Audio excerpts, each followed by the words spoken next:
Bab 191, tiriskan jiwamu. Prajurit yang menggunakan pedang itu berhenti hanya 2 kaki dari Nai. Namun, Nai tetap terlihat tenang seperti sebelumnya, tanpa sedikit pun rasa panik. Dia melihat gagang pedangnya bergetar. Mata ahli pedang itu telah menjadi berkaca-kaca dan kosong, tak bernyawa, jelas mustahil baginya untuk menyerangnya. Dia tidak tahu apa yang telah dilakukan Lin Ming beberapa saat yang lalu. Hanya dengan melihatnya, dia telah menyebabkan lautan spiritual musuh runtuh, dan mengubahnya menjadi sayuran utuh. Pria yang menjadi bodoh ini bukanlah seekor anjing atau kucing, tetapi adalah seorang prajurit suku cacing api yang tangguh dalam pertempuran, yang budidayanya berada pada tahap tengah penempaan tulang. Dia telah bertarung dalam pertempuran yang tak terhitung jumlahnya, dan disiplin serta kemauannya lebih kuat dari besi. Kekuatan macam apa ini? Lin Ming telah berulang kali memberikan kejutan yang menggetarkan jiwanya. Setiap kali Nai mengira dia telah menebak batas kekuatan Lin Ming, dia segera menyadari bahwa dia sepenuhnya salah. Mengenai Lin Ming, hanya ada satu kata untuk menggambarkannya, tak terduga. Prajurit itu telah menjatuhkan pedangnya. Dalam kondisinya yang lesu selamanya, dia hampir mati. Lin Ming memandang prajurit yang kehilangan akal sehatnya. Pusaran hitam yang berputar-putar di dalam pupilnya mulai mereda. Pusaran ini hanya bisa dilihat oleh seseorang yang telah ditarik ke dalam 100 samsara. Setelah memahami niat bela diri samsara, Lin Ming menemukan bahwa niat bela diri semacam ini dapat digunakan lebih dari sekadar melunakkan hati seni bela diri, itu juga bisa digunakan dalam serangan spiritual langsung. Dengan menggunakan kekuatan samsara di kedua matanya, dia bisa menyedot jiwa orang lain ke dalam 100 samsara. Jika mereka tenggelam dalam pecahan kenangan yang tak terhitung jumlahnya, maka lautan spiritual mereka akan hancur di dalam diri mereka. Dari 5 prajurit, yang tersisa hanyalah prajurit bersenjatakan tombak. Dia adalah bos dari 5 orang itu. Saat dia melihat 3 mayat di tanah, dan prajurit bersenjatakan pedang yang matanya telah kehilangan semua tanda kehidupan, hatinya mulai bergetar.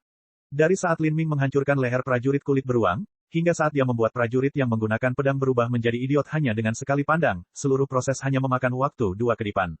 Dalam 2 kedipan waktu itu, dari 5 seniman bela diri penempaan tulang, 4 di antaranya telah dikalahkan. Apakah anak laki-laki ini setan? Prajurit itu meletakkan tombak di tangannya. Dia menatap Lin Ming dengan ketidakpedulian di matanya. Dia tahu bahwa hari ini, dia tidak bisa lagi lari atau bersembunyi. Di hadapan orang seperti itu, dia tidak memiliki kualifikasi untuk melarikan diri. Pemilik penginapan yang bersembunyi di lantai 2 penginapan sudah ketakutan konyol. Sekarang, dia terpuruk karena kelelahan di tiang di lantai 2, selangkangannya sudah basah karena ketakutan. Pikirannya bergema berulang-ulang dengan satu pemikiran, dengan banyaknya tentara cacing api yang mati di penginapannya, dia pasti mati. Wah, kamu memang kejam. Keterampilan saya lebih rendah daripada keterampilan Anda, dan saya mengakui bahwa saya sudah mati. Namun, meskipun kamu membunuh kami, jangan berpikir untuk hidup. Cepat atau lambat bos besar akan datang dan mencarimu, lalu memusnahkan seluruh sukumu. Ketika saatnya tiba, dia akan memotongmu menjadi beberapa bagian dan membuatkan sup darimu. Lin Ming sembarangan membuang tombak di tangannya. Dia tertawa dan berkata, di mana bos besarmu? Dia tidak perlu mencariku. Saya baru saja berpikir untuk mengunjunginya. Saat dia berbicara, esensi sejatinya telah membentuk penghalang di sekitar mereka, mengisolasi semua suara. Wajah pria yang memegang tombak itu tiba-tiba berubah, dan dia merasa seolah-olah ada balok es dingin yang dijatuhkan ke perutnya. Tentu saja, mengapa seseorang dengan keterampilan luar biasa datang ke tempat kecil seperti lembah kabut tanpa alasan sama sekali? Dia di sini untuk bos besar. Meskipun kekuatannya tampaknya berada pada tahap puncak penempaan tulang, budidaya sejatinya mungkin berada di puncak alam haltian, dan karena itu ia akan dapat menyembunyikan budidayanya, karena ia akan mencapai alam kembali ke jati dirinya. Menyadari hal tersebut, pria pemegang tombak itu sudah mengetahui bahwa tidak ada lagi harapan baginya untuk hidup. Hidupnya akan berakhir segera setelah interogasi selesai.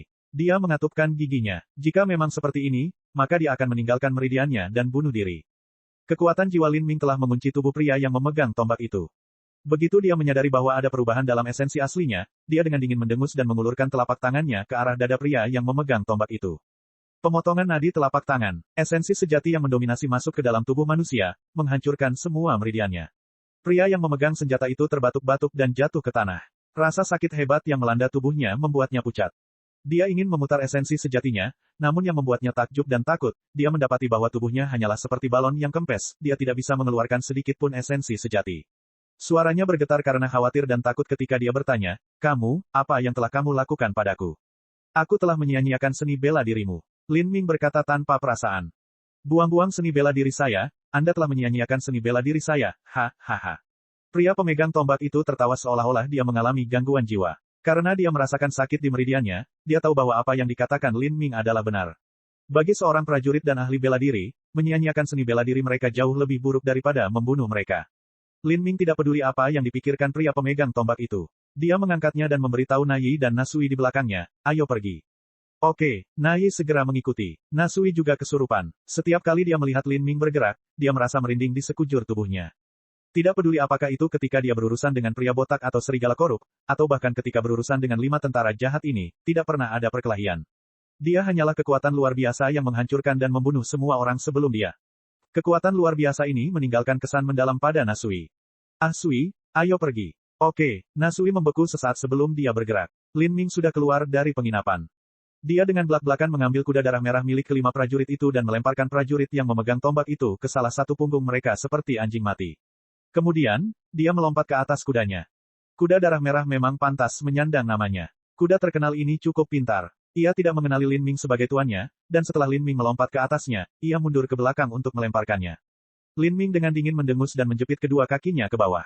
Kuda darah merah merasakan tekanan kuat yang diberikan padanya. Ia tidak dapat menahan kekuatan ini, dan hampir jatuh dalam posisi berlutut. Kuda darah merah mengeluarkan suara merengek, dan tidak lagi berani melawan. Lin Ming tidak berpikir bahwa binatang seperti itu akan sangat sulit. Dia memandang Na bersaudara dan berkata, kamu tunggangi kuda ini. Lin Ming menarik prajurit itu dan melompat ke atas kuda lain. Na Yi dan Na Sui melompat ke atas kuda darah merah. Kali ini, kuda darah merah tidak melawan. Seperti ini, kelompok beranggotakan 4 orang itu menunggangi kedua kuda itu pergi. Kuda darah merah itu sangat cepat. Mereka beberapa kali lebih cepat daripada orang yang berlari dengan kecepatan penuh. Dalam 1 jam, mereka sampai di hutan 100 mil jauhnya. Hutan belantara selatan sangat luas, dan medannya sangat kompleks. Begitu seseorang memasuki hutan, akan sangat sulit untuk mencarinya. Bahkan tentara pun akan kesulitan menemukan seseorang. Setelah Lin Ming tiba di sebuah rawa, dia melemparkan prajurit itu ke tanah seperti ransel. Dia menoleh ke Na Yi dan berkata, kalian berdua, carilah lumpur lembut dan sebarkan ke kuda darah merah. Warna merah terlalu terlihat di sini. Baiklah, kata Na Yi. Lin Ming menoleh ke prajurit itu. Dia punya banyak pertanyaan yang ingin dia tanyakan padanya. Dia tidak hanya ingin tahu tentang rawa Blackwater, tapi dia juga ingin tahu tujuan kepergian Ciguda. Dan yang terpenting, dia ingin mencari informasi tentang api abadi suku cacing api. Lin Ming ingin memastikan bahwa itu adalah Flame Essence yang sebenarnya, dan ingin juga mengetahui kekuatan sebenarnya dari Fire Worm Saman. Bagi Lin Ming, bagian paling menarik dari suku cacing api adalah api abadi ini. Tapi melihat wajah prajurit itu yang mengejek, Lin Ming menyadari bahwa tidak mudah untuk mengekstrak informasi ini darinya. Orang yang putus asa ini biasanya merupakan salah satu karakteristik yang paling sulit untuk dihadapi. Bahkan di bawah penyiksaan pun akan sulit untuk mengeluarkan apapun dari mulutnya. Lin Ming mengeluarkan belati dari cincin spasialnya. Dia berjongkok di depan tentara itu dan berkata, ada beberapa hal yang ingin saya tanyakan kepada Anda. Jika kamu bersedia menjawab, maka aku akan melepaskanmu. Biarkan aku pergi. Haha, prajurit itu tertawa mesum seolah-olah ini adalah lelucon paling lucu yang pernah dia dengar. Saya bahkan tidak ingin hidup. Mengapa saya membutuhkan Anda untuk melepaskan saya? Ayah ini telah membunuh banyak orang seumur hidupnya. Mati sekarang tidak apa-apa. Kamu mengeluarkan belati kecil untuk menyiksaku, dan menurutmu ini akan berhasil. Betapa lucunya, saat ayah ini menyiksa orang lain, kamu masih menghisap payudara ibumu. Anda ingin ayah ini memberitahu Anda di mana tempat yang paling menyakitkan di tubuh manusia. Apakah Anda ingin ayah ini memberitahu Anda cara membuat seseorang memohon kematian? Prajurit itu dengan angkuh tersenyum. Namun, saat dia tersenyum dan tertawa, ekspresi gelinya mulai pecah. Seolah-olah prajurit itu telah melihat sesuatu yang sangat menakutkan, dan dia memucat. Pada saat ini, di depannya, kedua mata Lin Ming telah berubah menjadi pusaran hitam yang sangat dalam. Sudut mulut prajurit itu mulai bergerak-gerak, dan dengan jeritan menyedihkan yang tiba-tiba dia berguling ke lantai. Hanya dalam waktu setengah dupa, prajurit itu telah berubah menjadi berantakan dan berkeringat, bahkan tidak mampu untuk memanjat. Dia telah melihat banyak sekali gambaran membingungkan di benaknya. Seolah-olah pisau yang tak terhitung jumlahnya telah menusuk otaknya, merasakan rasa sakit ini membuatnya berharap dia mati. Bagaimana rasanya? Saya tidak membutuhkan Anda untuk memberitahu saya cara membuat seseorang memohon kematian, saya punya cara sendiri untuk menyiksa seseorang. Lin Ming bersikap sangat mudah padanya. Jika dia menunjukkan kekuatan penuh dari niat bela diri samsara, maka prajurit komandan ini pasti sudah berubah menjadi orang bodoh yang suka ngobrol. Prajurit itu tidak bisa tersenyum lagi. Rasa sakit yang menyayat jiwa yang menakutkan beberapa saat yang lalu telah membuatnya menginginkan kematian segera. Bibir Lin Ming melengkung ke atas dengan seringai jahat, dia tampak seperti iblis yang tersenyum. Prajurit itu merasa hatinya menjadi dingin. Pemandangan yang paling mengerikan adalah mata Lin Ming. Dia tidak punya murid. Sebaliknya, yang ada hanyalah pusaran spiral hitam, seolah-olah ada kekosongan tak berujung di dalam dirinya. Kamu, apa yang baru saja kamu lakukan? Prajurit itu kehilangan seluruh ketenangannya. Menurutnya, pemuda di depannya ini sudah bukan manusia lagi. Tidak ada apa-apa, aku baru saja menguras sebagian jiwamu. Lin Ming berkata dengan santai. Setiap manusia mempunyai jiwa. Setelah kita mati, jiwa menuju reinkarnasi. Namun, jika jiwa hilang, maka ia akan musnah, dan Anda tidak akan bisa memasuki samsara. Anda baru saja melihat gambarnya kan? Itu adalah kenangan jiwamu tentang samsara kehidupan masa lalunya. Saya akan memberi Anda satu kesempatan lagi. Jika kamu bersikeras untuk tidak berbicara, maka aku akan menguras jiwa dan pikiranmu, sehingga kamu tidak akan memasuki samsara. Lin Ming hanya membuat cerita acak untuk menakutinya. Tapi perkataannya seperti bisikan setan. Begitu tentara itu mendengarnya, dia menjadi sangat ketakutan. Penduduk hutan belantara selatan memiliki keyakinan agama. Di dalam suatu suku, teokrasi seringkali lebih kuat daripada raja atau penguasa suku. Pemimpin tertinggi suatu suku seringkali adalah dukun, dewa penyihir, atau utusan penyihir, namun tidak pernah menjadi kepala suku. Kepercayaan akan reinkarnasi sudah tertanam kuat di hati masyarakat. Omong kosong, kamu pikir aku akan mempercayainya? Prajurit itu tampil gagah berani, tetapi di dalam hatinya dia gemetar ketakutan.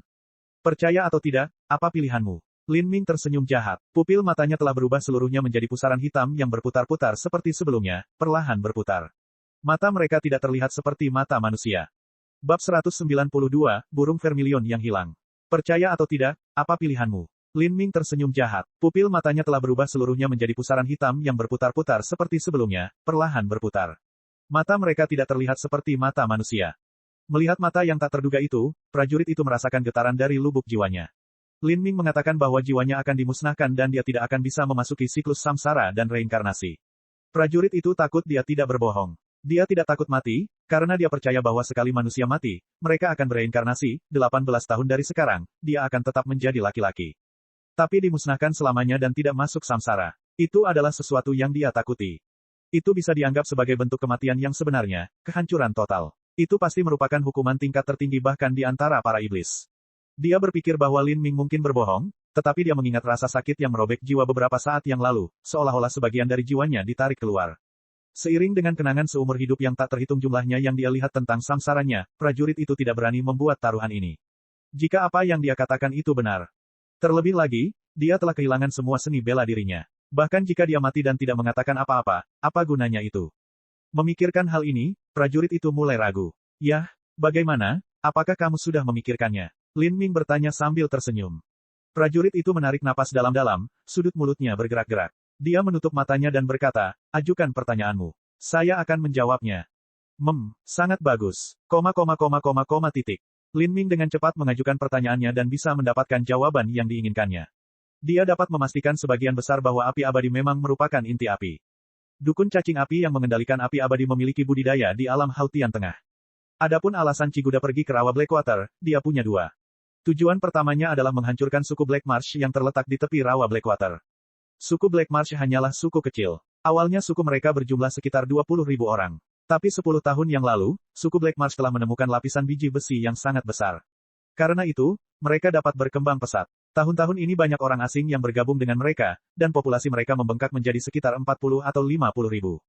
Sebelum suku Na dihancurkan, suku Na dan suku cacing api merupakan dua suku besar yang saling menjaga keseimbangan satu sama lain. Kedua suku tidak ingin melihat satu sama lain tumbuh lebih kuat. Karena itu, suku Black Marsh mampu membuat tempat di mana mereka bisa hidup. Selama mereka memberikan upeti Darksteel kepada kedua suku setiap tahun, maka mereka akan aman. Namun, setahun yang lalu, suku Na telah dimusnahkan, dan keseimbangan wilayah tersebut telah rusak. Beberapa suku kecil di dekatnya telah sepenuhnya ditelan oleh suku cacing api. Mereka dapat melakukan apa yang mereka inginkan kapanpun mereka mau. Suku Black Marsh dengan biji besi yang sangat besar adalah target paling menarik.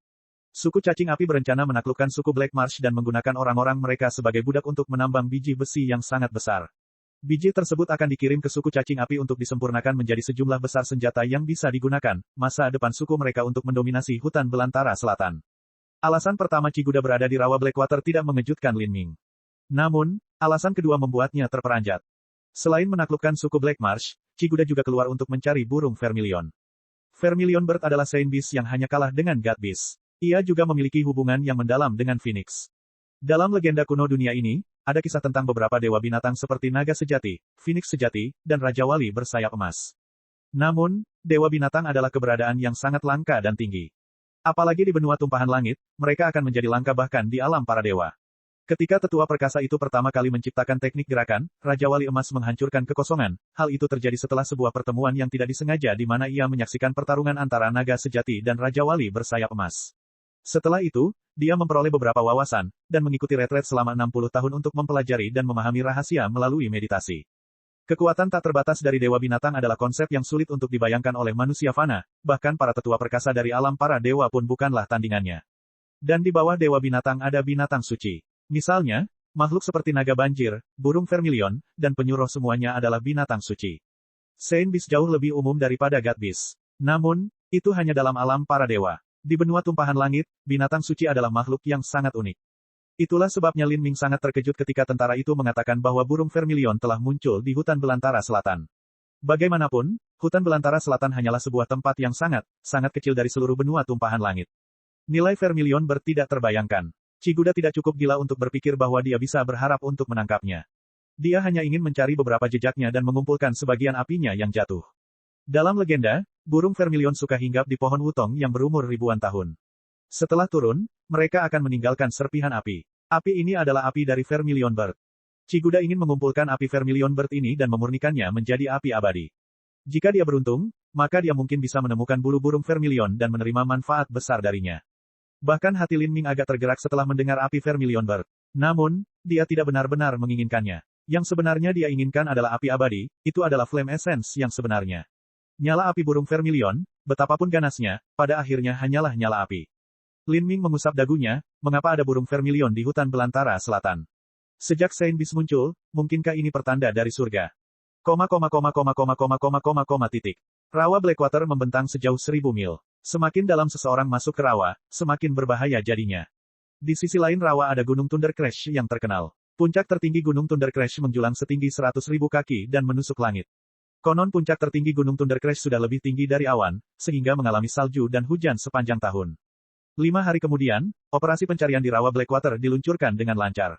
Suku cacing api menghargai pencarian ini dan menanggapinya dengan sangat serius. Militer telah mengirimkan 20.000 tentara untuk membantu pencarian, sementara dukun cacing api juga mengirimkan banyak ahli untuk membantu.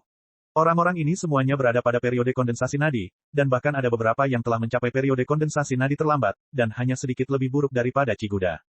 Pencarian vermilion bird berlanjut selama 10 hari, namun hasil akhirnya membuat semua orang terdiam. Mereka bahkan tidak menemukan sehelai bulu pun atau bahkan percikan kecil pun. Sebaliknya, beberapa ratus tentara telah dikorbankan di rawa Blackwater. Chiguda menjadi sangat marah. Dia tidak menyangka akan menemukan vermilion bird, tapi mereka bahkan belum menemukan nyala api kecil. Hal ini membuatnya merasa sangat marah dan tidak nyaman. Dia telah mengandalkan hal ini untuk mendapatkan pahala yang besar bagi dirinya sendiri dan mendapatkan pengakuan dukun. Jika ya, maka dia mungkin akan menjadi kepala cacing api berikutnya. Namun, kemungkinan itu sekarang tidak mungkin terjadi. Suasana hati Chiguda sedang buruk. 3 hari kemudian, dia memimpin pasukannya menyerang suku Black Marsh untuk melampiaskan amarahnya. Suku Black Marsh berjumlah 40 atau 50 ribu orang, dan pasukan suku mereka berjumlah kurang dari 5.000 orang. Tidak hanya itu, banyak dari mereka hanyalah anggota milisi biasa. Bagaimana mereka bisa bertahan melawan 20.000 tentara suku cacing api? Tidak ada ketegangan dalam perang ini. Suku Black Marsh sepenuhnya dikalahkan dan pasukan yang menyerah ditangkap oleh suku cacing api dan diubah menjadi budak. Pasukan elit suku cacing api bergegas menuju markas kepala suku. Chiguda sedang menunggangi kuda darah merah dan dia memegang tombak sepanjang 10 kaki di tangannya. Saat mereka bergegas maju, kemanapun dia berkunjung, darah akan mengalir dan kepala akan beterbangan. Chiguda menikmati asyiknya menyembelih. Dia seperti kekuatan yang tak terhentikan yang melewati segalanya. Baginya, membunuh orang sama seperti memotong rumput. Bang! Suara tabrakan bergema, dan pintu ruangan kepala suku terbuka. Chiguda mendorong dirinya ke depan dan menjadi orang pertama yang menyerbu masuk. Markas kepala suku adalah tempat di mana kekayaan terbanyak berada, dan ada juga banyak keindahan di sini. Itu setara dengan istana kerajaan. Aktivitas favorit prajurit Fireworm adalah menjarah tempat tinggal para pemimpin. Mereka memberikan peluang kesenangan tanpa batas, dan mereka juga dapat memenuhi hasrat nafsu paling dasar mereka. Para dayang dan selir di kediaman kepala suku dulunya merupakan wanita yang sangat cantik, namun sekarang mereka semua dianiaya dan dipermalukan secara sembarangan. Ketika pasukan cacing api membunuh mereka di sini, markas kepala suku sudah hancur. Ada orang-orang yang mengira suku Black Marsh akan dikalahkan, jadi mereka melarikan diri terlebih dahulu.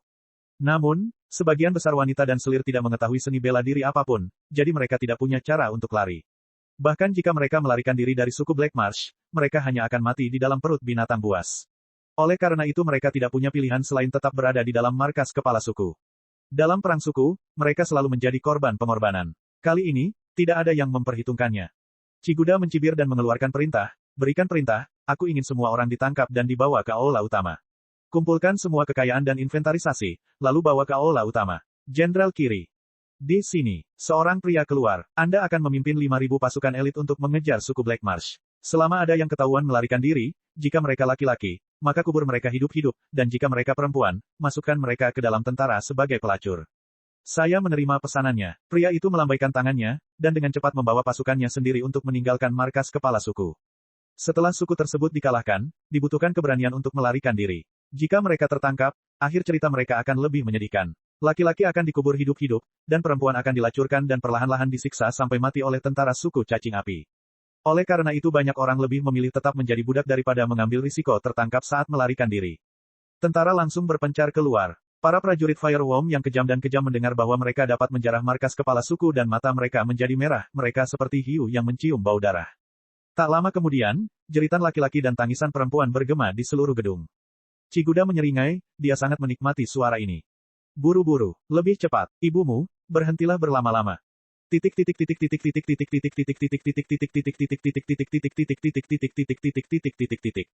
Setengah jam kemudian, tentara cacing api menyerbu semua tahanan dari mana saja dan membawa mereka ke aula utama.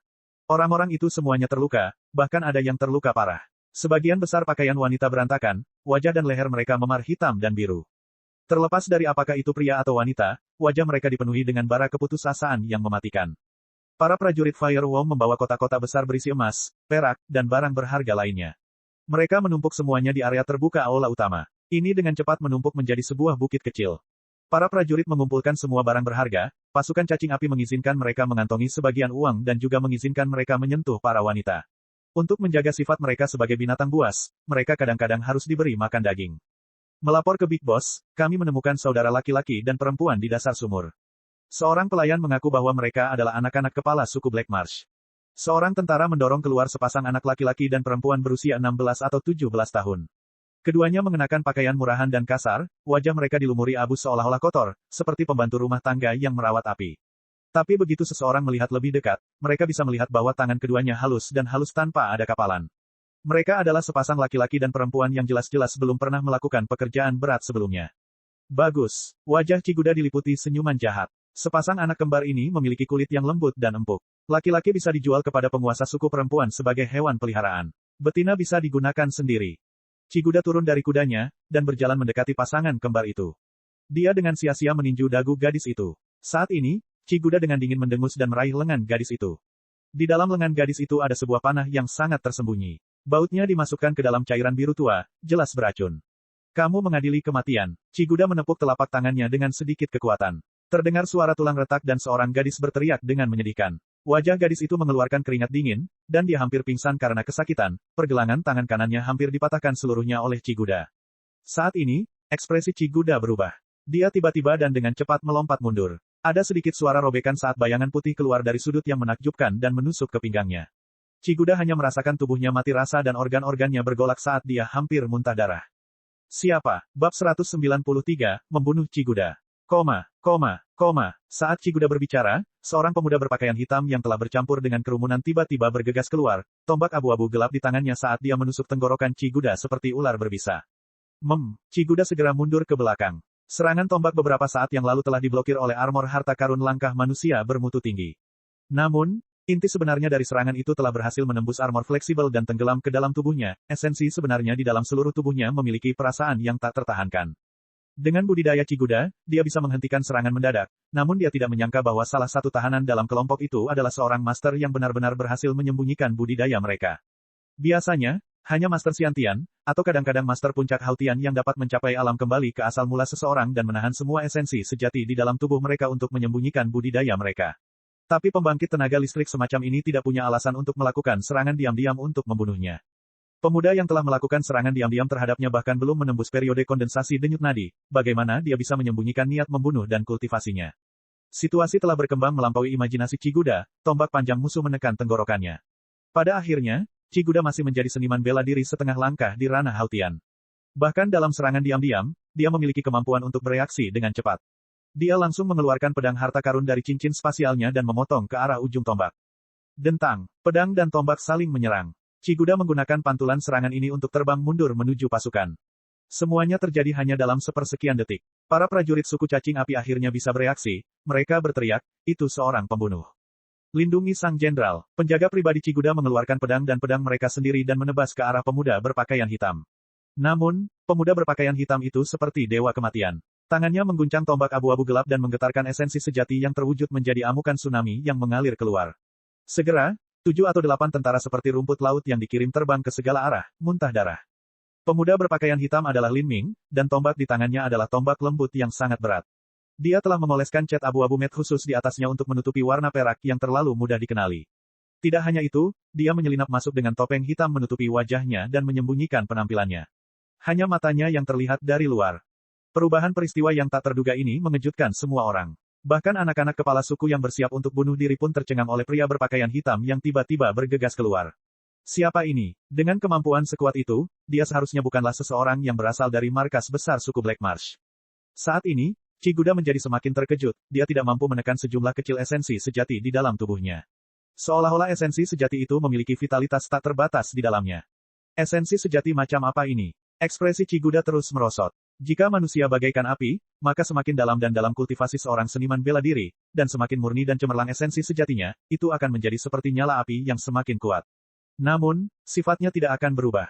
Namun esensi sejati ini sebenarnya memiliki perbedaan inti kualitatif. Itu seperti flame essence, terlalu sulit untuk ditekan. Ciguda telah melihat melalui budidaya Lin Ming, dia tanpa ragu berada di puncak penempaan tulang. Tapi ini membuatnya bingung. Asal-usul macam apa yang dimiliki orang ini?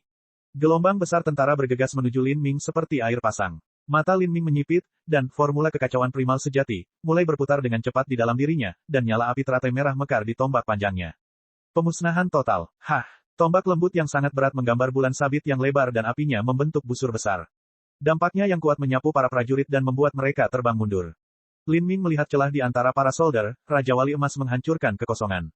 Astaga, Lin Ming seperti sambaran petir hitam yang menembus tentara di sekitarnya. Dia langsung sampai di depan Ciguda. Tombak panjang ditembakkan, mengalir seperti sutra. 5.000 filamen esensi sejati yang bergetar muncul dari tombak dengan kecepatan yang mencengangkan. Mereka menjalin bersama di udara, membentuk jaring esensi sejati yang jatuh ke Ciguda. Ketika kekuatan Lin Ming meningkat, penggunaan aliran seperti sutra telah mencapai tingkat yang hampir sempurna, dia hampir mencapai terobosan. Ciguda melihat jaring berkilauan yang dipenuhi dengan niat membunuh yang dalam menimpa dirinya, dan berteriak keras. Pedang harta karun langkah manusia bermutu tinggi di tangannya mulai bersinar dengan cahaya kuning. Dia mengacungkan pedangnya dan memotong jaring terang dari esensi sejati. Pembelah bumi, Ciguda terpaksa menggunakan keterampilan bela dirinya yang paling terkenal. Pedangnya dipenuhi dengan energi yang kuat saat menebas jaring yang bersinar. Dengan suara keras, jaringnya terkoyak. Ciguda mencibir dengan kejam. Bagaimanapun, musuh ini hanya berada di puncak penempaan tulang, bagaimana mungkin dia bisa dibandingkan dengan budidayanya yang setengah langkah ke alam Haltian. Meskipun dia tidak tahu mengapa pemuda ini begitu kuat, karena dia benar-benar berani mencoba melakukan pembunuhan di dalam sekelompok tentara, dia hanya mencari kematiannya sendiri. Namun kali ini, senyuman Ciguda membeku. Meskipun jaring yang bersinar itu telah terkoyak oleh pedangnya, jaring itu belum memudar. Sebaliknya, itu berubah menjadi filamen yang terbentuk dari esensi sejati dan menusuk ke arahnya. Sebelum menyatu dengan darah skala terbalik, esensi sejati Lin Ming yang bergetar memiliki banyak kelemahan. Salah satunya adalah, meskipun sangat tangguh, kegigihannya tidak cukup dan mudah dihancurkan. Bahkan setelah memasuki tubuh musuh, secara bertahap akan melemah. Dalam uji coba peleburan hidup dan mati, dia bertemu dengan budak penyihir, yang memiliki kemampuan pertahanan luar biasa, terlalu sulit untuk melukai musuh. Tapi sekarang, setelah terintegrasi dengan darah skala terbalik, 5.000 benang esensi sejati Lin Ming yang bergetar telah mengalami perubahan kualitatif. Bukan saja tidak dapat dipatahkan, tetapi juga sangat tangguh dan sangat sulit dihancurkan. Meskipun mereka tidak seperti flame essence yang tidak bisa dipadamkan, namun jika seseorang ingin menghancurkannya, mereka perlu menggunakan esensi sejati beberapa kali lebih banyak untuk melemahkannya. Esensi sejati yang hidup tanpa akhir ini tersebar oleh pedang Ciguda. Esensi sejati yang indah dan menawan ini jatuh dari langit seperti tetesan air hujan. Tapi, hujan ini mengandung niat membunuh yang mengerikan.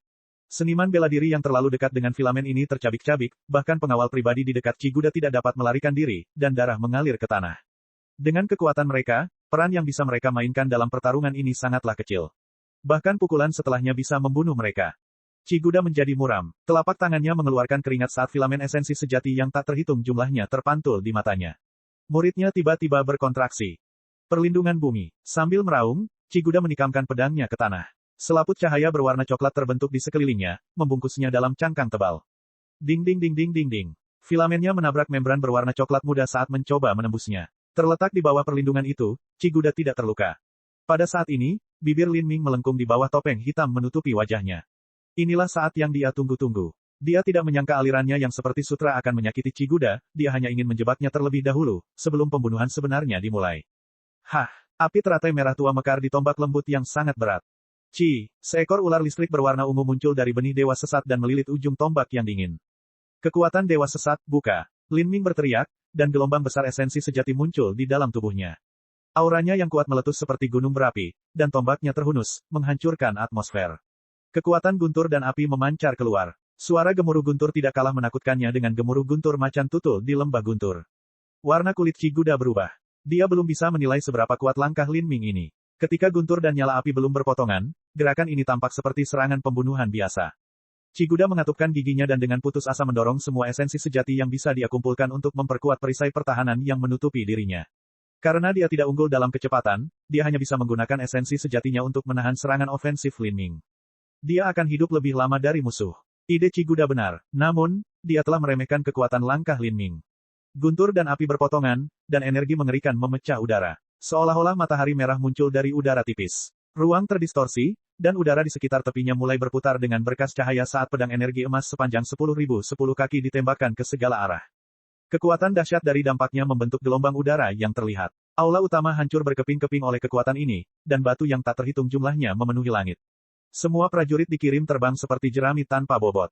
Di bawah kekuatan ledakan yang menghancurkan itu, perlindungan bumi Chiguda hancur seperti kaca biasa. Perisai cahaya coklat hancur berkeping-keping, dan Chiguda terlempar keluar, dadanya sudah hancur dan berlumuran darah. Lin Ming meluncurkan teknik gerakannya dan terbang ke depan. Tanpa memberi Chiguda kesempatan untuk mengatur napas, tombak lembut yang sangat berat sudah menusuk ke arah Chiguda. Chiguda menekan rasa sakit yang merusak organ tubuhnya dan menebaskan pedangnya ke arah Lin Ming. Tapi pada saat ini, pusaran hitam besar muncul di hadapannya saat dunia runtuh. Tornado yang berputar-putar menariknya ke depan dengan kekuatan menarik yang kuat, seolah ingin menghancurkan jiwanya. Chiguda terkejut. Dia dengan keras menggigit lidahnya dan memaksa dirinya untuk kembali ke dunia nyata. Namun, saat dia sadar kembali, tombak panjang berwarna abu-abu tua itu sudah seperti ular yang ada di lehernya. Engah, tombak panjang itu menembus daging.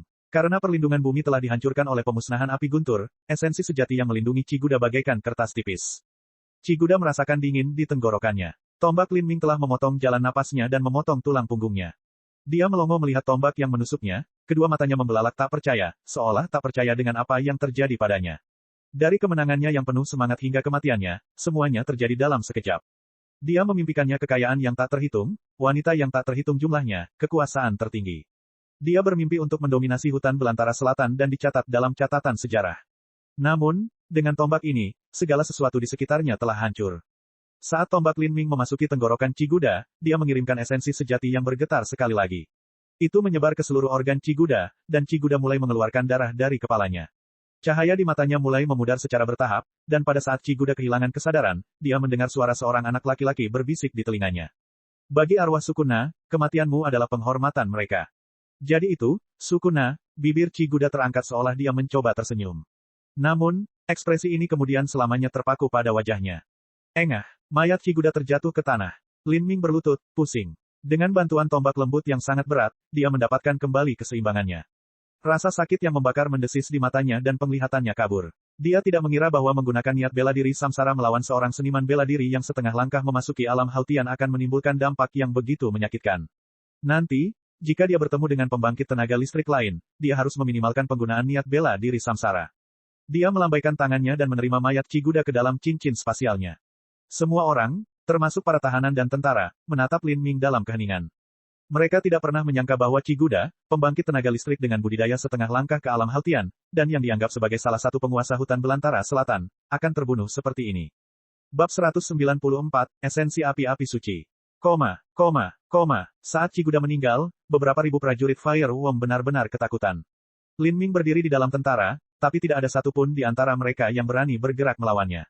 Seorang prajurit biasa biasanya memiliki bakat bela diri kelas 2. Mereka bisa berlatih selama beberapa tahun, tetapi budidaya mereka masih belum melampaui tahap kedua transformasi tubuh.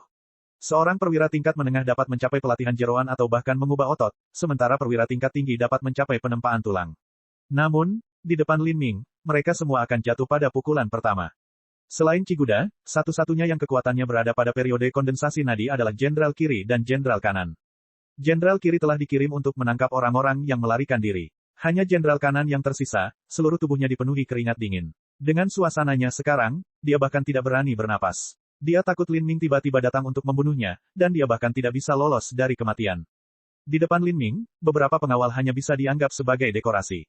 Dapat dikatakan bahwa dengan kekuatan Lin Ming, bahkan ribuan tentara ini tidak dapat menghentikannya. Lin Ming bahkan tidak peduli dengan Jenderal Kanan. Dia melirik ke arah kelompok tahanan yang telah ditangkap. Para tahanan ini memandang Lin Ming dengan mata penuh harapan dan permohonan. Bagi mereka, Lin Ming adalah dewa perang yang diturunkan oleh penyihir dari kerajaan ilahi untuk menyelamatkan mereka. Hati Lin Ming suram dan murung. Bahkan jika dia membunuh Ciguda, mustahil baginya untuk mengubah nasib para tahanan ini. Bagaimanapun, dia hanyalah satu orang. Dia tidak bisa menghentikan seluruh suku. Yang menunggu para tahanan ini hanyalah penderitaan, perbudakan, dan kematian seumur hidup. Visi Lin Ming menyapu si kembar kepala suku. Dia ragu-ragu sejenak, dan kemudian sosoknya melintas ketika dia tiba di samping mereka berdua. Dia mengambil satu di masing-masing tangan, dan langsung meluncurkan Raja Wali Emas menghancurkan kekosongan, terbang ke depan. Mereka tidak bisa tinggal di sini. Kalau tidak, jika Tuan Haltian dari suku cacing api tiba, segalanya akan menjadi berbahaya. Menyelamatkan si kembar kepala suku adalah satu-satunya kebaikan yang bisa ditawarkan Lin Ming, dan bisa dianggap meninggalkan sedikit harapan bagi suku Black Marsh. Jika kedua orang ini berusaha semaksimal mungkin, mereka mungkin bisa membangun kembali suku Black Marsh mereka di masa depan dan kemudian membalaskan dendam sesama anggota suku mereka. Pergi. Saat Lin Ming berangkat dari markas kepala suku, tidak ada yang berani menghentikannya. Lin Ming melaju pergi, siap mengirim keduanya ke suku kecil sehingga dia tidak perlu mengaturnya. Tapi saat ini, ekspresinya berubah. Dia berbalik dan melihat lampu merah terang melaju ke arahnya. Api. Dalam sekejap, Lin Ming tahu bahwa lampu merah itu berasal dari nyala api. Setelah Lin Ming membentuk flame essence dari benih dewa sesat, Lin Ming tidak lagi takut pada api. Esensi sejati membanjiri tangan kanannya, dan dia mengarahkan ke arah lampu merah itu, siap untuk menamparnya. Pof! Lampu merah meledak, tapi ekspresi Lin Ming berubah. Dia merasakan kekuatan api di dalamnya menerobos meridiannya, mendatangkan malapetaka. Tidak peduli bagaimana dia mencoba menggetarkan api di dalam tubuhnya, dia tidak dapat mengendalikan api ini. Apa yang sedang terjadi? Kembali ke gua lava, tidak peduli berapa banyak api lava yang ada, benih dewa sesat masih mampu menjinakkannya. Tapi sekarang, hal seperti ini benar-benar terjadi. Lin Ming memutar semua esensi sejati di dalam tubuhnya dan menekan api. Pada saat yang sama, pikiran Lin Ming bergerak dan dia melihat ke depan. 100 kaki jauhnya di udara, kumpulan api merah tua menyatu, membentuk bentuk api dalam sosok anak kecil setinggi 3 kaki yang melayang di udara. Seluruh tubuh anak kecil itu berwarna merah tua, dan pusaran api melingkari tangan dan kakinya. Wajah kecilnya memiliki ekspresi tertawa, tapi senyuman itu ternoda oleh kejahatan. Alis Lin Ming berkerut. Apa ini tadi? Dia bisa merasakan bahwa tubuh anak laki-laki itu mengandung esensi sejati atribut api yang sangat kuat, itu jauh lebih kuat daripada miliknya. Tidak heran dia tidak mampu memadamkan api itu sejak beberapa saat yang lalu. Apakah anak kecil ini adalah dukun cacing api? Tidak, itu tidak benar. Bahkan jika dukun cacing api dilatih dalam beberapa metode budidaya aneh yang mengubah penampilannya menjadi seorang anak kecil, dia masih memiliki tubuh fana. Tubuh anak kecil ini jelas-jelas terbuat dari api. Kalau tidak, mustahil baginya untuk melayang di udara. Ini, pikiran Lin Ming menjadi dingin. Dia berkata kepada si kembar Black Marsh yang dia bawa, kamu sendirian sekarang. Aku tidak bisa membantumu lagi. Kedua bersaudara itu mendengarkan Lin Ming, dan sedikit keputusasaan melintas di ekspresi mereka. Gadis itu membuka mulutnya seolah ingin mengatakan sesuatu, tapi terhenti sebelum kata-katanya keluar. Dia tahu bahwa saat ini, Lin Ming tidak bisa lagi menyelamatkan mereka. Mereka harus melarikan diri dari pasukan Fire Worm sebelum ditangkap, dan harus bergantung pada diri mereka sendiri. Lin Ming melepaskan tangan mereka, dan kedua saudara kandung itu diam-diam mengucapkan terima kasih sebelum mereka lari ke kedalaman hutan. Bocah api kecil itu tersenyum muram. Api berputar-putar di tangan kecilnya, dan dia melemparkan bola api langsung ke arah kedua bersaudara itu. Lin Ming dengan dingin mendengus, dan tombak lembut mendalam yang berat menusuk seperti sambaran petir ke arah bola api. 5.000 filamen esensi sejati yang bergetar masuk ke dalam bola api dan terdengar suara ledakan saat berubah menjadi kumpulan kembang api. Kedua bersaudara itu sangat terkejut. Gadis itu menoleh ke belakang dan mengirimkan ekspresi terima kasih kepada Lin Ming. Tanpa berkata apa-apa lagi, mereka menundukkan kepala dan terus berlari ke dalam hutan. Melihat ini, bocah api kecil itu tidak lagi mengejar mereka. Dibandingkan dengan dua saudara kandung, Lin Ming adalah ancaman sebenarnya. Tangan bocah api kecil itu menyilang di dadanya, dan ia tersenyum jahat saat menatap Lin Ming. Nyala api berputar-putar di wajahnya, berubah menjadi ekspresi lucu. Lin Ming mencibir. Kamu adalah flame essence dari api abadi. Flame Essence memiliki jiwa. Setelah dukun cacing api menyatukan sebagian jiwanya ke dalam esensi api, itu membentuk Anda. Sesuatu yang bukan manusia atau monster, pada akhirnya kamu adalah Flame Essence yang menjadi avatar Fire Worm Saman. Wajah bocah api kecil itu menunjukkan ekspresi terkejut. Namun setelah itu, ia mencibir lagi dan berkata, kekuatan jiwamu bagus. Anda sebenarnya dapat mengenali bahwa saya adalah seorang avatar. Aku semakin tertarik padamu. Hari ini, Kamu tetap tinggal. Suara avatar Flame Essence sangat serak. Berasal dari seorang anak kecil, kedengarannya sangat aneh. Tetaplah di sini. Siapa yang akan membuatku? Jika jati dirimu yang sebenarnya datang, maka aku pasti sudah kalah. Tapi kamu hanyalah seorang avatar, dan kamu masih berpikir kamu bisa menahanku di sini. Lin Ming berbicara di sini dan kemudian berteriak. Aura tubuhnya tiba-tiba naik dan dia mengayunkan tombaknya. Esensi sejati terkondensasi menjadi tombak astral yang panjangnya beberapa puluh kaki, menusuk ke arah leher bocah api kecil itu. Dia ingin menghancurkan tanda jiwa yang ditinggalkan dukun cacing api di inti api. Jika dia bisa melakukan ini, maka Flame Essence tidak akan dimiliki oleh siapapun. Saat tombak astral melolong ke depan, bocah api kecil itu tertawa terbahak-bahak dan tubuhnya tiba-tiba menghilang. Kecepatannya tidak kalah dari Lin Ming. Kamu ingin mematahkan tanda jiwaku. Bermimpilah, mati. Bocah api kecil itu mengulurkan tangannya ke depan. Kekuatan api dimuntahkan dari telapak tangannya, berubah menjadi ribuan lampu merah bengkok yang berkumpul di Lin Ming dari semua sisi. Namun, bocah api kecil itu tidak menyangka bahwa setelah Lin Ming menusukkan tombaknya, dia bahkan tidak memiliki keinginan untuk bertarung. Lin Ming segera meluncurkan teknik gerakannya dan melarikan diri. Kepulan, serangan bocah api kecil itu meleset. Lampu merah itu seperti hujan merah yang jatuh ke tanah yang dipenuhi dedaunan. Tanah segera berubah menjadi bumi hangus saat bersentuhan. Setidaknya kamu pintar. Tapi apakah kamu pikir kamu benar-benar bisa lepas dari genggamanku? Sungguh angan-angan. Bocah api kecil itu menyeringai jahat dan mulai mengejar Lin Ming. Lin Ming dengan cepat bergerak. Dia menampilkan kekuatan penuh Raja Wali Emas menghancurkan kekosongan tanpa keberatan apapun. Jika dia berhasil menghapus tanda jiwa yang ditempatkan dukun cacing api di Flame Essence, maka Flame Essence akan kehilangan kesadarannya. Lalu, Lin Ming akan memiliki kesempatan untuk menyerapnya. Ide ini mempunyai daya pikat yang tiada taraf. Namun, Lin Ming tahu bahwa pada saat ini dukun cacing api akan datang. Jika Master Hautian sejati tiba, maka dia tidak akan bisa melarikan diri meskipun dia memiliki sayap. Terlebih lagi, esensi sejati bocah api kecil ini terlalu kuat. Sedangkan untuk dirinya sendiri, dia sudah menggunakan Thunderfire Annihilation dan juga telah membuka gerbang Dewa Sesat, 40% esensi sejatinya telah dikonsumsi. Jika mereka bertarung, dia tidak yakin siapa yang akan menjadi pemenang. Berharap untuk tinggal di sini dan menghancurkan tanda jiwa yang ditinggalkan oleh dukun cacing api pada bocah api kecil ini tidak ada bedanya dengan orang tolol yang berbicara omong kosong. Jika dia tidak pergi sekarang dan tertunda beberapa menit lagi, itu akan terlambat. Kecepatan Lin Ming menjadi lebih cepat dan lebih cepat. Seolah-olah tubuhnya tidak berbobot. Ujung jari kakinya menelusuri puncak-puncak pohon, dan tubuhnya seperti anak panah yang ditembakkan. Setelah beberapa kali naik turun, tubuh Lin Ming menjadi semakin tinggi, hingga ia tidak lagi memiliki daya ungkit pinjaman dari puncak pohon, dan kemudian terbang sepenuhnya.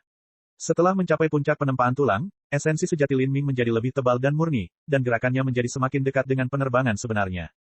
Kali ini, bocah api kecil itu benar-benar terkejut saat melihat Lin Ming. Ia bisa terbang juga, tapi itu hanya karena dia tidak memiliki tubuh, dan hanya berupa kumpulan api. Tapi anak laki-laki itu jelas berada di puncak penempaan tulang. Lalu kenapa dia bisa terbang? Apakah dia memiliki harta langka yang bisa terbang di tubuhnya? Memikirkan hal ini, mata bocah api kecil itu bersinar dengan keserakahan yang sangat tidak menyenangkan. Bagaimanapun, dia harus memastikan bocah ini tetap tinggal. Dia pasti punya semacam rahasia. Angin bersiul di telinga Lin Ming saat ia terbang ke depan. Dia tidak melihat ke belakang, kekuatan jiwanya telah mengunci anak api kecil di belakangnya. Bukan saja dia tidak bisa membuangnya, tapi dia semakin dekat dan dekat. Sial, orang ini seperti hantu yang menghantui. Lin Ming mengerutkan kening. Raja Wali Emasnya yang menghancurkan kekosongan adalah teknik gerakan tingkat atas. Tapi, tubuh bocah api kecil ini seluruhnya terdiri dari api. Dia tidak berbobot, jadi dia lebih cepat. Kamu tetap di sini. Bocah api kecil itu mengejar Lin Ming dari jarak 100 kaki di belakang. Ini mengepalkan kedua tangannya dan beberapa lusin kolom api setebal jari datang menembak ke arah Lin Ming. Lin Ming memutar tombaknya ke belakang tanpa melihat. Peng! Pilar api tersebut hancur dan kemudian meledak menjadi hujan cahaya merah. Tapi selama ini, bocah api kecil itu sudah mengejar Lin Ming dari belakang. Ia tersenyum jahat sambil mengulurkan tangannya, dan kekuatan api menyala di telapak tangannya. Dengan avatarku yang menundamu, jangan pernah berpikir untuk melarikan diri. Sangkar api. Potongan api merah terbang di sekitar Lin Ming. Kolom api saling bertautan dan membentuk sangkar api, menjebak Lin Ming di dalamnya.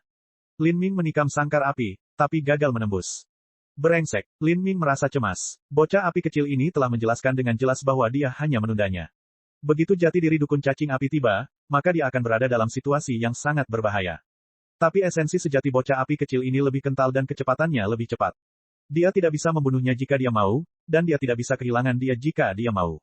Dengan orang ini yang mengikutinya, cepat atau lambat dia akan menyusul. Lin Ming mengatupkan giginya. Esensi sejati di dalam tubuhnya mulai berputar hingga batasnya, dan kekuatan darah naga di dalam hatinya tiba-tiba meletus dalam kobaran api kemuliaan. Istirahatlah untukku. Lin Ming berteriak, dan menusukkan tombaknya. Esensi sejati di dalam tubuhnya yang menyimpan kekuatan darah naga mulai tumbuh tanpa henti. Bahkan api dari Flame Essence tidak akan dapat dengan mudah menghancurkannya. Sangkar api itu benar-benar terkoyak. Lin Ming melompat ke depan dan melonjak langsung ke langit. Bocah api kecil itu tercengang. Itu tidak menyangka Lin Ming bisa keluar dari sangkar api begitu cepat. Tapi seperti ini, lebih bahagia lagi. Ini berarti rahasia di tubuh Lin Ming bahkan lebih berharga. Bab 195, Prestige Saint Beast. Sky Fortune Kingdom, 7 rumah bela diri yang mendalam. Saat itu, sudah 1 bulan sejak Lin Ming meninggalkan Sky Fortune City. Saat itu sore musim dingin yang dingin, dan sedikit salju menutupi bumi. Awan telah tersebar, dan matahari yang cerah sudah tinggi di langit, perlahan-lahan mencairkan salju lembut dan memenuhi udara dengan kelembapan sedingin es. Di sudut barat laut dari 7 rumah bela diri yang mendalam, diakon yang bertanggung jawab atas kantor pendaftaran rumah bela diri sedang bermalas-malasan karena merasa bosan, dengan santai membalik halaman sebuah novel. Bekerja di kantor pendaftaran rumah bela diri adalah urusan yang membosankan. Itu terutama merekam kapan murid-murid rumah bela diri akan pergi keluar untuk bertualang dan mendapatkan pengalaman, atau mencatat waktu dan lokasi untuk misi yang mereka jalani. Hal ini untuk menjamin keselamatan para murid. Jika mereka hilang terlalu lama tanpa penjelasan yang memadai, maka 7 rumah bela diri yang mendalam akan memulai penyelidikan. Karena tidak banyak murid dari 7 rumah bela diri mendalam yang sering keluar untuk berpetualang atau menjelajahi dunia, bahkan 3 atau 5 murid yang datang untuk mendaftar dianggap banyak. Pekerjaan yang membosankan dan menjemukan ini dianggap sebagai pekerjaan buntu yang tidak memiliki kemungkinan untuk kemajuan di masa depan, itu adalah pekerjaan yang tidak akan pernah dilakukan oleh seniman bela diri yang kuat. Sun Liang adalah bakat bela diri kelas 2 yang unggul. Meskipun dia tidak bisa dibandingkan dengan junior dari keluarga bangsawan besar, dia tetap saja biasa-biasa saja. Mengandalkan koneksinya, dia telah masuk ke rumah bela diri Sky Fortune untuk berkultivasi selama beberapa tahun sebelum baru saja mencapai tahap pelatihan jeroan. Setelah itu, dia menjadi terlalu malas untuk berlatih dan bersusah payah di kantor pendaftaran 7 rumah bela diri yang mendalam di mana dia menjadi diaken. Novel ini mencapai puncak yang memuaskan. Ekspresi Sun Liang mau tidak mau berubah saat dia mengikuti naik turunnya nasib sang protagonis. Kadang dia terkikik, kadang tegang, tapi suasana hatinya selalu sibuk. Tiba-tiba, dia merasakan cahaya redup saat sesosok tubuh menghalangi sinar matahari. Sun Liang mengira itu adalah muridnya yang datang untuk mendaftar cuti. Dia agak tidak puas karena suasana hatinya yang baik dalam membaca novel terganggu. Dia mendongak, dan tepat ketika dia hendak bertanya kapan murid ini berencana pergi dan kemana, dia tiba-tiba membeku di tempatnya. Di depannya ada seorang pria parubaya mengenakan jubah putih tergerai dan membawa sitar panjang di punggungnya. Dia ramping, dan alisnya yang tebal tampak bijaksana. Dia memiliki temperamen seperti awan di bawah sinar matahari, dan merupakan eksistensi yang elegan. Novel Sun Liang jatuh ke tanah. Dengan gemetar, dia berdiri dan membuka mulut untuk berbicara. Suaranya kering saat dia berkata, Martial Housemaster. Sun Liang merasa lemas. Mengapa 7 rumah bela diri yang mendalam, Master Qin Zia ada di sini? Qin Zia tersenyum. Tentu saja, dia tidak berniat mempermasalahkan hal-hal kecil seperti Sun Liang membaca novel selama pekerjaannya. Dia berkata, sebulan yang lalu, apakah Lin Ming mencatat kemana dia pergi ke sini? Sun Liang dengan cepat mengangguk. Tidak banyak orang yang mendaftar. Status Lin Ming adalah unik, jadi dia pasti mengingatnya. Biar ku lihat. Oh, baiklah. Sun Liang gemetar saat dia membalik-balik catatan, menyisir file yang dipesan sebelum akhirnya mengeluarkan satu. Dia bersyukur kepada Tuhan karena dia tidak menghadapi situasi di mana dia tidak dapat menemukan catatannya, jika tidak, dia benar-benar ingin membenturkan kepalanya ke dinding dan bunuh diri. Qin Zia melirik catatan kertas dan melihat waktu perjalanan dan tanda tangan Lin Ming. Dia mengerutkan kening. Dia akan pergi berpetualang selama 2 bulan, lokasinya tidak diketahui. Aku tahu. Qin Zia menutup file tersebut sebelum berbalik dan berjalan pergi. Lin Ming sudah menghilang selama 1 bulan. Meskipun catatannya dengan jelas menyatakan bahwa dia secara sukarela pergi berpetualang dan menjelajahi dunia, Qin Zia merasa ada yang aneh dengan masalah tersebut. Lin Ming telah menyinggung terlalu banyak orang. Benar-benar merupakan keputusan yang tidak bijaksana untuk pergi keluar dan berpetualang selama periode ini. Begitu keberadaannya bocor, ia bahkan bisa menghadapi bencana yang fatal. Bukan hanya itu, tapi tidak ada tempat yang bagus di dekat kerajaan Sky Fortune untuk dikunjungi dan berpetualang. Pergi kemanapun akan lebih rendah daripada penanaman cepat di dalam 7 rumah bela diri yang mendalam. Bahkan 7 arai pembunuhan besar membuka pintunya lebar-lebar untuk Lin Ming, di mana dia bisa menemukan lokasi latihan yang bagus di luar. Satu-satunya hal yang tidak dimiliki oleh 7 rumah bela diri yang mendalam adalah situasi pembunuhan hidup dan mati yang sebenarnya. Jika Lin Ming ingin mengalami ini, maka dia bisa bergabung dengan tentara untuk sementara waktu. Tapi Qin Zia sudah meminta militer, dan Lin Ming belum bergabung dengan mereka. Hal ini membuat hati Qin Zia dipenuhi keraguan. Apa yang sedang dilakukan Lin Ming? Alasan Qin Zia kembali kali ini adalah untuk mempersiapkan turnamen majelis antar faksi yang akan datang. 2 bulan dari sekarang, 7 lembah mendalam akan memanggil murid inti rumah bela diri dari semua negara terdekat dan mengadakan pertemuan bela diri. Pertemuan bela diri terjadi setiap 3 tahun. Saat itu, murid inti dari semua negara akan berkumpul dan minum teh sambil mengapresiasi dan membandingkan seni bela diri. Ini adalah penilaian terhadap murid inti berbagai negara, tapi ini juga merupakan penilaian terhadap rumah bela diri itu sendiri. Bahkan Qinzia, yang jarang peduli atau khawatir tentang urusan internal rumah bela diri sangat mementingkan penilaian ini. Ketika Lin Ming telah mewariskan 7 dekrit mendalam, Qinzia telah memanfaatkan waktu itu untuk memberikan banyak manfaat bagi Lin Ming. Dia berharap Lin Ming dapat dengan cepat tumbuh dalam waktu singkat dan berkembang, bersinar dengan kemuliaan yang cemerlang di pertemuan bela diri. Jika hasilnya bagus, maka dia tidak hanya akan menerima hadiah sebagai murid inti, tapi bahkan master rumah bela diri pun akan menerima hadiah. Hadiah yang paling berharga adalah pil pembuka surga. Pil pembuka surga adalah obat ajaib yang akan diminum oleh master alam puncak Hautian ketika mereka mencoba masuk ke alam Xiantian. Itu akan menghilangkan udara kotor Hautian di dalam diri mereka, mencuci otot dan sumsum mereka, mereproduksi keadaan seperti Xiantian yang memungkinkan mereka kembali ke keadaan alami mereka, dan akhirnya melangkah ke alam Xiantian. Tidak peduli betapa menakjubkannya bakat seseorang, mereka masih harus meminum pil pembuka surga untuk masuk ke alam Xiantian dari alam Hautian. Perbedaan antara alam Hautian dan alam Xiantian adalah nafas Xiantian dalam diri seseorang. Dengan ini, jiwa seseorang akan memasuki keadaan tenang, dan mereka akan dapat berkomunikasi dengan energi yang berasal dari langit dan bumi. Mereka dapat menggunakan jiwa mereka untuk memahami kebijaksanaan dunia dan menggunakan esensi sejati mereka untuk menggerakkan kekuatan langit dan bumi.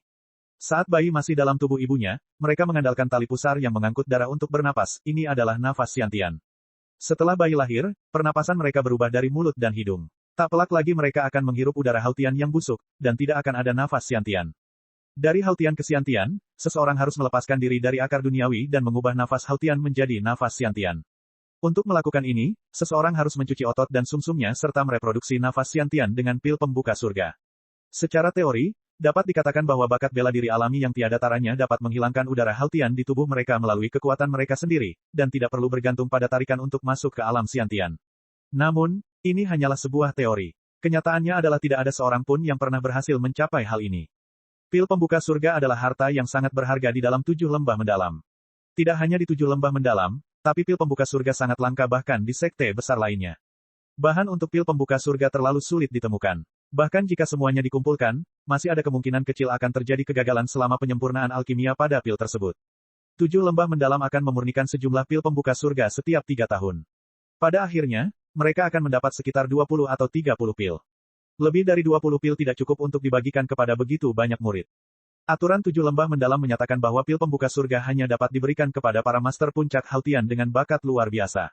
Bahkan jika para master ini meminum pil pembuka surga, itu tidak berarti bahwa mereka akan menerobos ke alam Xiantian. Bakat Qinzia sudah bisa dianggap menantang surga. Dia mulai berkultivasi pada usia 20 tahun, dan pada usia 45 tahun dia telah mencapai puncak alam Hautian. Suatu kali, dia juga diberi pil pembuka surga. Setelah mengambilnya, dia berusaha menerobos kemacetan Xiantian. Namun, ada masalah yang muncul dari dalam sitar hatinya, dan dia telah gagal hanya selangkah lagi. Akhirnya Qinzia berhenti setengah langkah ke ranah Xiantian. Tahun-tahun ini dia telah menjelajahi lembah-lembah yang dalam dan mengendalikan Zidr Heart-nya. Sekarang, Zidr Heart miliknya telah mencapai tahap kesuksesan besar. Dia hanya membutuhkan pil pembuka surga untuk menyerang kemacetan wilayah Xiantian sekali lagi. Setiap 3 tahun selama pertemuan bela diri, 2 pil pembuka surga dihadiahkan.